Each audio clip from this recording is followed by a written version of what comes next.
Tanya Hart here. Thank you for joining us on Hollywood Live.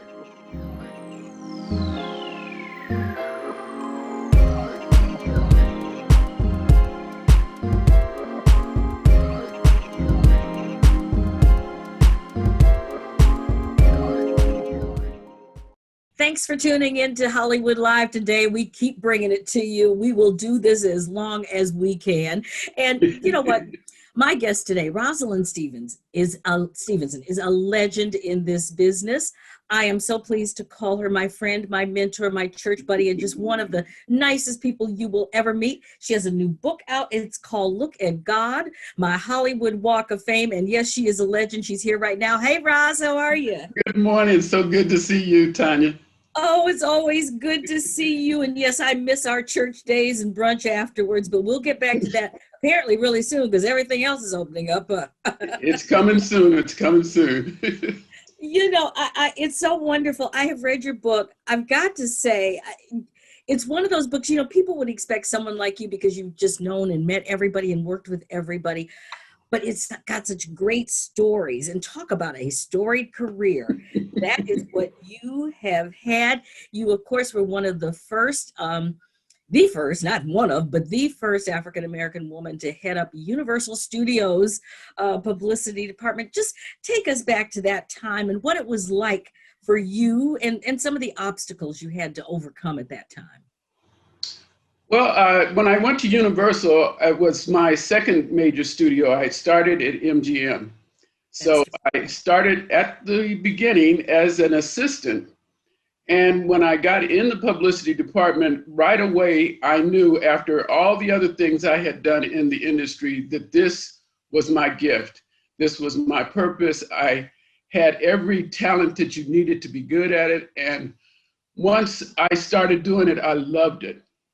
And I love trying to strategize and come up with campaigns on how to get people into the seats for those movies. We only have 6 weeks to try to make it happen.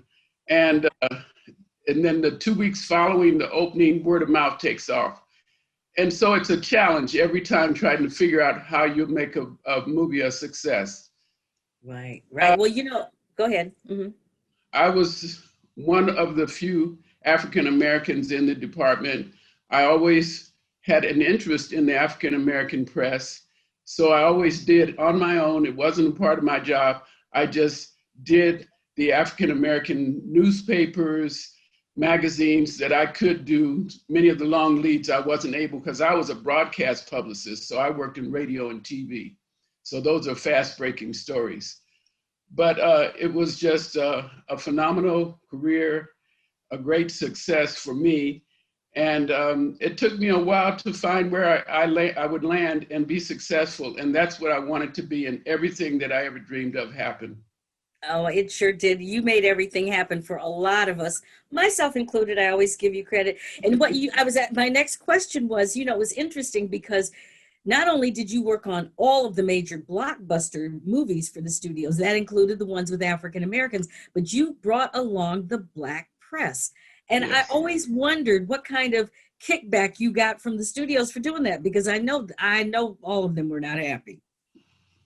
Well, no, I didn't really get kickback. It was that they didn't know. They didn't really extend themselves any further than the mainstream media, because for African Americans, they thought whatever we do in the mainstream press will be heard and appreciated by the African American press. However, we have our own outlets. We have our own magazines. We have our own radio stations. And so it's really important to connect where we are. And that was what I brought to the table. And really, they didn't give me much of an argument about it once I started insisting on it. And you had to do it kind of nicely, you know, you couldn't be the angry Black woman, you know. I got a lot done that way. I wasn't conceding, but I was presenting to them things that they didn't know and they didn't understand, and they were happy about it. Actually, Universal Studios started my company. Yes, they did. I remember that. A contract where what they paid for my staff and myself. They gave me an open contract. So I was able to get work from Sony, Paramount, all the other major studios. it was fantastic. So Yeah, it worked I out. agree, because I was Right. part of that ride, so I know it was fantastic. And things that I knew that they did because I had worked inside at the studio, that they did for the teen press or the sci-fi press, like making set visits. That wasn't one of the things that we had done with the African American press. So that's one of the things I introduced.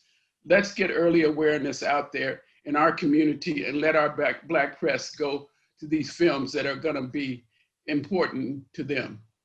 Wow. Well, you certainly did your job well. Your company was amazing. And but to take us back a little bit, because you grew up in Compton, which is not that far from Hollywood, but it can be a lifetime away. There was one Yes, incident back in 1964 that kind of set you on this path. yes, Share that story. yes. Okay, my father, he worked for the post office, but he also had a lucrative maintenance business where he did waxing floors and cleaning windows. So one of his clients was Sam Brown, who we did not know, but my father knew. He was the head of the Motion Picture Academy at the Academy of Motion Mhm. Picture Academy. But anyway, he gave my father 5 tickets for our family to attend the Academy Awards in 1964. Wow. It was phenomenal. And that was the thing that had me deciding I have to somehow find my way into Hollywood. It was a beautiful night. It was the night that Sidney Poitier won for Lilies of the Field. So to be there at that moment was life-changing for me. I was like on cloud 9. And from that point on, I was trying to figure out how I could get into Hollywood. Yeah, and boy, did you ever.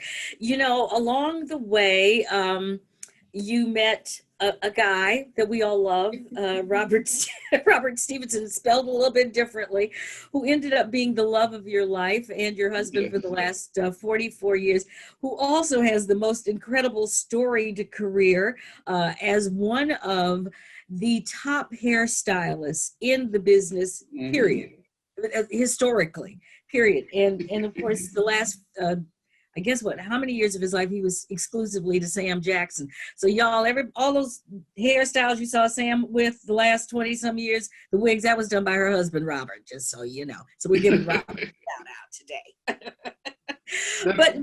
but how have you've managed to combine your careers and stay together, which is a Hollywood story in itself? How did that even happen?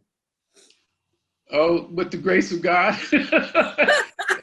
I'm telling you, that's why I call my book The Hollywood Walk of Faith, because the things that we had to endure and try to manipulate our children, our time together was always a challenge, my career and his career. And we eventually did not have family vacations going to Disneyland or Knott's Berry Farm. They were film locations. And I always felt, well, that's not as exciting as kids would definitely want. But my kids have such great memories that are unusual, and just it shaped their lives that they Yeah. were able to be on the sets of some of the most incredible movies that you still call iconic today. So it was one of the things that I love about our careers is we were behind the scenes, but we had phenomenal experiences. And that's one of the reasons I wrote about it, because people hear about the stars and they hear about the filmmakers, but there are people that have great fulfilling careers behind the scenes. And the two of us did. And together it was just something that that's just the tip of the iceberg, the stories that I talk about in the book. There were so many more, but I'm so sure. yeah, it was just fantastic. We didn't know how it was going to turn out. My husband did work for Sam for 14 years, but he met Sam when he was still a student at Morehouse, and he was standing in on a movie for Wow. Robert Hooks, a TV movie called Just an Old Sweet Song. And Sam would talk to him on the set and say, you know what? I love this acting thing. I'm going to go to New York. I'm going to study my craft. And one day you're going to see me in Hollywood. Well, people say that kind of thing all the time. But it was 15 years before he saw him again. And that's when he went Coming to America. and Sam played the hold-up man in that film. So Wow. that's when they reconnected. And after that, Sam's career took off with Jungle Fever. And from that point on, Robert was a part of his career. He called Yeah. on him. He told him, I need this guy to do my looks. Well, it's interesting because, and I want to get back to some stuff on the book, but, this is the year that we had more African Americans nominated for an Oscar than any other time, including the sisters who won for hair and makeup. How Right. about that? Robert must have Yes. been extremely ecstatic for them. Oh, he was very excited for them because it's very difficult, particularly for the hairstylist, to be recognized for motion picture. They have the category makeup and hair together, but the makeup has to be outstanding before the hair is even considered. So that's one of the things. He has Emmys and he has awards from the Makeup and Hair Union, but an Academy Award was never one of the things that he was able to receive, which he would have loved to have. Yeah, but you know what? He's done okay. You guys have really done okay. So what was the turning point, though? I know you were both very church-oriented and just faith-oriented people. What was it in your career? Because, like I said, people have no idea what we all go through and how hard this is. It really is. I mean, just life's challenges, but then the challenges that you get trying to be faithful and stay in this business. What was it that turned your life around at a very low point? Well, I had tried so many things. I first started off trying to be an actress, and I wasn't getting anywhere with that. Then I started working in production, just trying to find my place. And at that point, I had just dropped everything that I ever grew up in. I came from a Christian family where we have many people in our family that are in ministry themselves, they're pastors. And so I just let that go. I was like doing my Hollywood thing, and I found myself really distraught, really unhappy, and not finding what it was. I just felt unfulfilled. And I saw my son trying to get some information from a televangelist on TV. And he was a preteen. And I thought, oh my God, my son is looking for something from someone. I didn't provide for him what my parents provided for me. And I decided then to find a church home for our family. So it was my son that was the motivation. But once we started going back to church, I realized how much I needed the Lord in my life. And we were sitting there one Sunday on the back row, and my son said, Mom, we should join when they open the doors to the church, asking people to come forth. And I felt the call on my life to go and rededicate my life to Christ. And from that point on, things started changing for me. I became a Sunday school teacher, and I may not have become an actress myself, but I could get little babies to perform like their parents could never believe. And I made all the costumes. I would get them from the studio, and it was just fulfilling. Started off because my youngest son was 2, and he was in my Sunday school class, so I wanted to start him when he was young. And so it was just a wonderful thing to get back into church and see what it feels like to be able to pray every day and see God answer your prayers. Yeah. Whatever you had struggles, you had the Lord that you could go to, and it just meant the world. It changed my life. Well, you have changed the lives of so many of us. I will share the story. When I first came to Hollywood, at the asking of Bob Johnson to set up BET, which I did, built their West Coast operation. I had met you, though, before. I think we had met before I actually came out here on some of the stories that I had done when I was in Boston. But Roz, you just opened up the doors for me and told everybody who I was and made it so much easier. And I thank you. I am grateful to you. Oh, thank you. Absolutely. Roz, the book is wonderful. It's available. Everybody can get it. I know I got mine on Amazon. I'm like, oh, no, I'm not getting a free one. I'm paying for Roz's book. So tell people about the book and where they can get it and what you want them to know about it. Okay, the book is available anywhere where books are sold. It is on Amazon. We try to support our small businesses, our Black bookstores, like here in Los Angeles is AURN. So we want to try to get it in those places and ask people to go there. There's Barnes & Noble, there's Target, there's Walmart.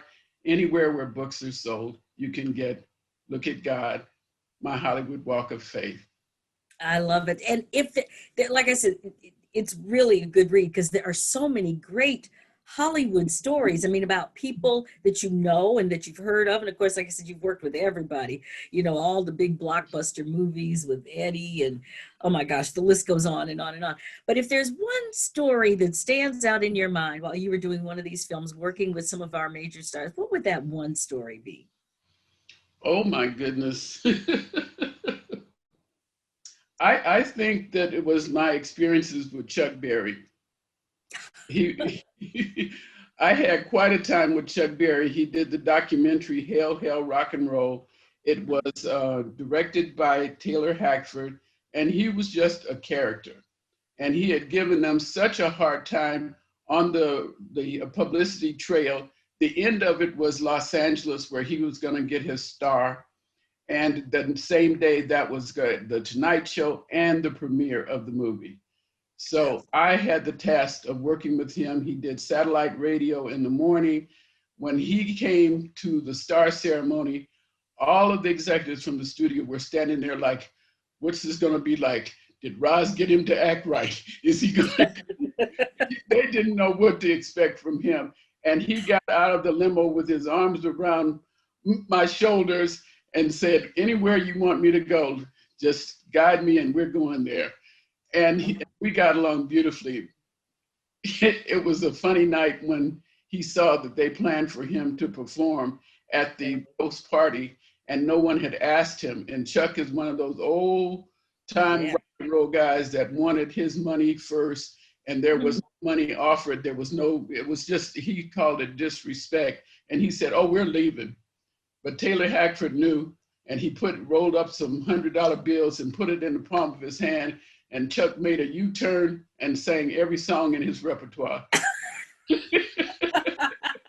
It wasn't even about the money. It was just about the fact that he didn't do anything without being paid something. There you go. And that is a good lesson for us to all live and learn by.